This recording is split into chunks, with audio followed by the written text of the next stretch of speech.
Assalamualaikum warahmatullahi wabarakatuh. Nama saya Vera Nurmalia Oktari. Di sini saya akan menjelaskan dan mempresentasikan salah satu materi dari mata kuliah Manajemen Sumber Daya Manusia, yaitu tentang kepuasan kerja.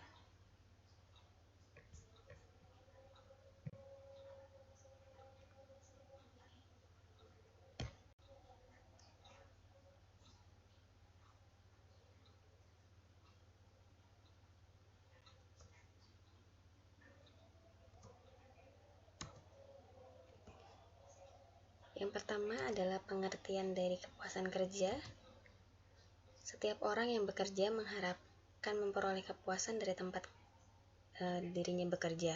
Pada dasarnya, kepuasan kerja merupakan hal yang bersifat individual, karena setiap individu akan memiliki tingkat kepuasan yang berbeda-beda sesuai dengan nilai-nilai yang berlaku dalam setiap diri individu.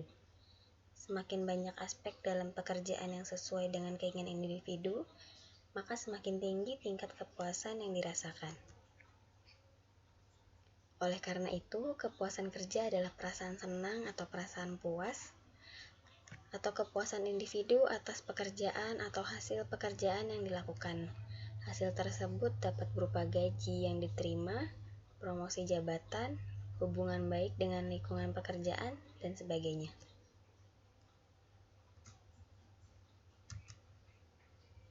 Lalu di sini ada kepuasan kerja menurut para ahli. Pertama, menurut Greitner dan Kinnicky tahun 2001 halaman 271, kepuasan kerja adalah suatu efektivitas atau respon emosional terhadap berbagai aspek pekerjaan.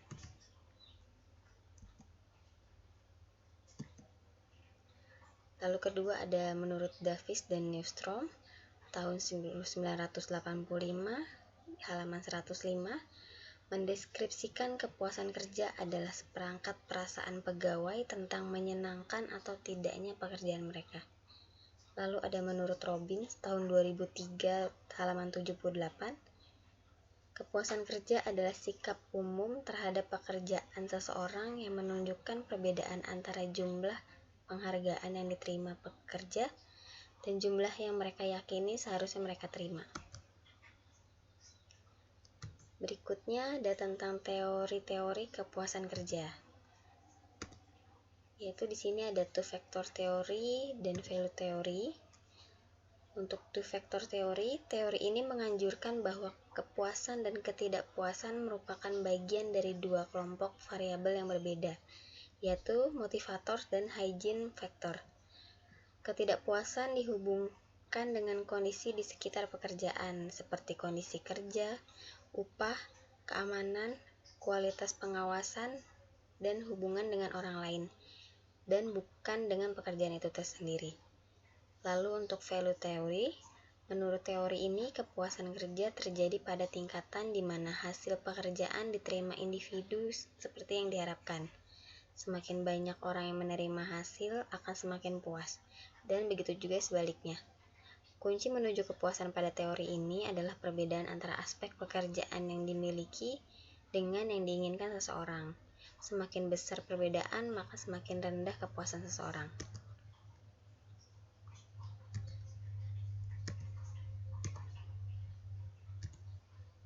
Lalu ada diskrepansi teori atau teori perbandingan yang dipelopori oleh Porter pertama kali pada tahun 1974 dalam Kinanti 2012, yang mengukur kepuasan kerja seseorang dengan menghitung selisih antara apa yang seharusnya dengan kenyataan yang dirasakan. Apabila yang didapat ternyata lebih besar dari yang diinginkan, maka orang akan menjadi lebih puas, walaupun terdapat diskrepansi yang merupakan diskrepansi yang positif. Sebaliknya, semakin jauh kenyataan yang dirasakan di bawah standar minimum sehingga menjadi diskrepansi yang negatif, maka semakin besar pula ketidakpuasan seseorang terhadap pekerjaannya. Lalu ada teori perbedaan, di mana teori ini pertama kali dikembangkan oleh Porter dengan alasan bahwa pengukuran kepuasan dapat dilakukan dengan menghitung perbedaan antara apa yang dirasakan oleh karyawan. Loki di tahun 1969 mengemukakan bahwa kepuasan karyawan tergantung pada perbedaan yang dicapai dengan harapan pekerja. Jika ternyata apa yang diterima karyawan lebih besar dari yang diharapkan, maka karyawan itu akan lebih puas. Begitu juga dengan sebaliknya, jika karyawan lebih rendah dari yang diharapkan, maka karyawan akan menjadi tidak puas. Teori selanjutnya itu equity theory atau teori keadilan yang dikembangkan oleh Adams pertama kali di dalam Kinanti tahun 2012. Adapun pendahuluan dari teori ini adalah Zalezenik dalam Kinanti tahun 2012, di mana prinsip dari teori ini adalah bahwa orang yang akan merasa puas atau tidak puas tergantung apakah ia merasakan adanya keadilan atau equity dan tidak atas situasi. Perasaan equity ataupun inequity atas suatu situasi diperoleh orang dengan cara membandingkan dirinya dengan orang lain yang sekelas, sekantor, maupun di tempat lain. Lalu ada teori pemenuhan permintaan, di mana menurut teori ini kepuasan kerja karyawan tergantung pada apakah kebutuhan karyawan terpenuhi atau tidak. Karyawan akan puas jika dia mendapat apa yang dia butuhkan. Semakin banyak kebutuhan karyawan terpenuhi, maka semakin bahagia karyawan itu. Begitu juga sebaliknya, jika kebutuhan karyawan tidak terpenuhi, maka karyawan merasa tidak puas.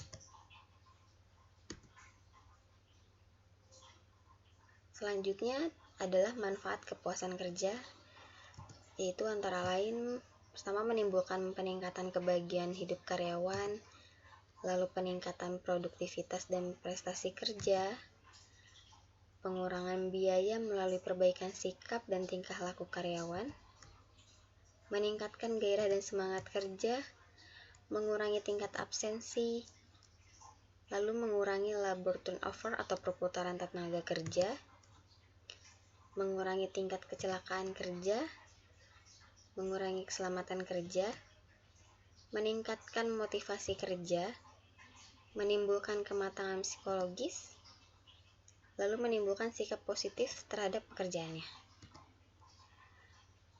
Di sini ada 5 faktor yang dapat mempengaruhi kepuasan kerja, yaitu menurut Kreitner dan Kinnicky tahun 2001 halaman 225, yaitu pertama adalah pemenuhan kebutuhan atau need fulfillment, yang kedua adalah perbedaan atau diskrepansi, ketiga adalah pencapaian nilai atau value attainment, yang keempat adalah keadilan atau equity, dan yang kelima adalah komponen genetik atau genetik komponen.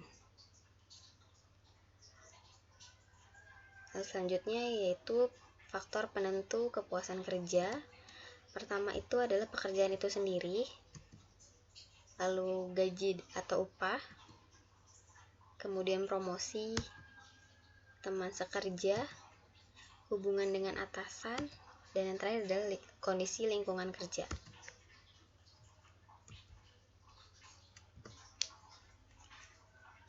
Selanjutnya adalah mengukur kepuasan kerja. Pengukuran kepuasan kerja sangat banyak dan bervariasi, baik dari segi analisis statistik maupun dari proses pengumpulan datanya. Salah satunya adalah dengan cara single global rating dan summation score.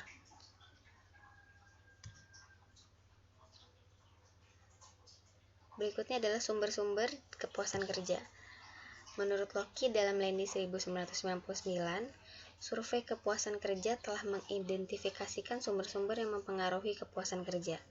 Sumber kepuasan kerja dibagi menjadi 2 kategori. Pertama adalah peristiwa dan kondisi, yang kedua adalah agen. Untuk kategori pertama itu terdiri dari pertama adalah tantangan karir. Menurut Lockheed dalam Landy 1999, pekerjaan menghadirkan tantangan mental, memastikan bahwa individu puas dengan kinerja pekerjaan mereka. Yang kedua adalah tuntutan fisik pada pekerjaan. Kerja berat membuat karyawan merasa tidak puas. Lalu minat pribadi dalam pekerjaan. Suatu pekerjaan yang didukung kepentingan pribadi orang yang bersangkutan akan mengarah pada kepuasan kerja yang tinggi. Yang keempat adalah struktur alokasi, struktur informasi untuk kinerja kerja memberi karyawan perasaan puas, yaitu alokasi karyawan yang berlangsung dengan sistem transparan sesuai dengan kinerja kerja karyawan yang bersangkutan. Yang kelima adalah kondisi fisik dari lingkungan kerja. Kepuasan diciptakan tergantung pada kesesuaian kondisi kerja untuk kebutuhan fisik seseorang. Yang keenam adalah kondisi kerja yang memfasilitasi pencapaian tujuan karyawan, yaitu kondisi kerja yang memfasilitasi pencapaian tujuan karyawan.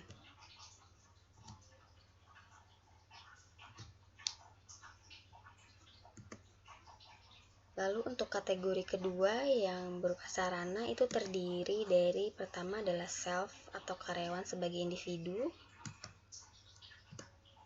Yang kedua adalah supervisor, karyawan dan bawahan individu yang akan merasa puas dengan karyawan yang dapat membantunya menerima penghargaan.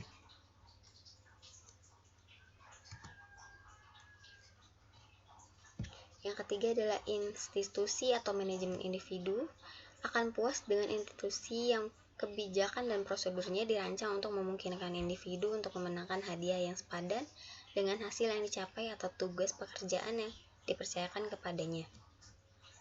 Lalu yang keempat adalah tunjangan sosial. Tidak memiliki dampak yang cukup terhadap kepuasan kerja bagi sebagian karyawan, namun manfaat sosial berperan dalam menciptakan kepuasan kerja karyawan. Selanjutnya adalah gejala-gejala ketidakpuasan kerja. Menurut As'ad dalam Kinanti 2012, dijelaskan bahwa gejala-gejala ketidakpuasan kerja itu adalah sebagai berikut. Pertama adalah kelesuan yang berlebihan, lalu banyaknya bercakap-cakap pada waktu jam kerja, lalu adalah pemakaian barang-barang kantor dengan boros, banyaknya waktu yang terbuang, serta ketidaksediaan untuk bekerja sama antara atasan dengan bawahannya. Selanjutnya adalah bagaimana pekerja menyuarakan ketidakpuasannya.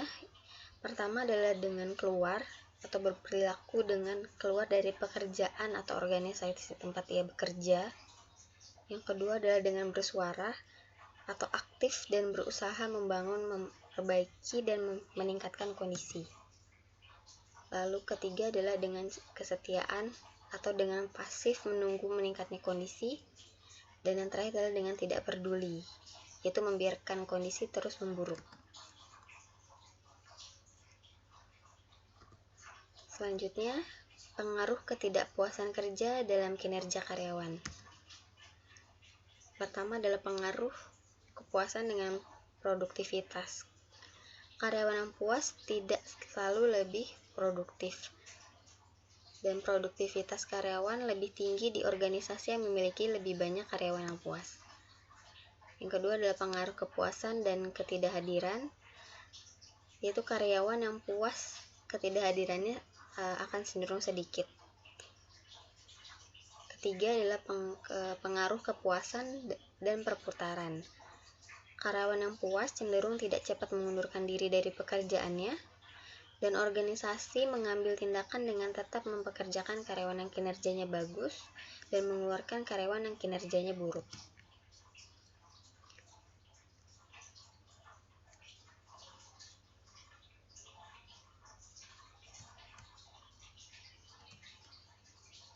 Selanjutnya adalah job satisfaction dan OCB.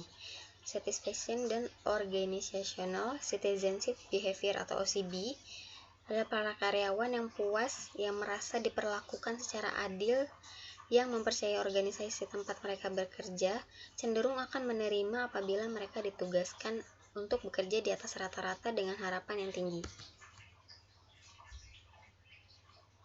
Berikutnya adalah kepuasan karyawan dan kepuasan pelanggan. Karyawan yang puas akan meningkatkan kepuasan pelanggan karena pertama mereka lebih ramah, semangat, dan responsif.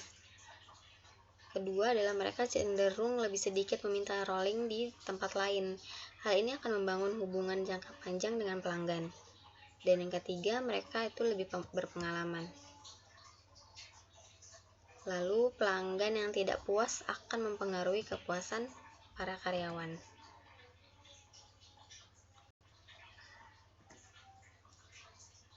Cukup sekian presentasi dan penjelasan dari saya. Mohon maaf jika masih terdapat kekurangan. Terima kasih. Wassalamualaikum warahmatullahi wabarakatuh.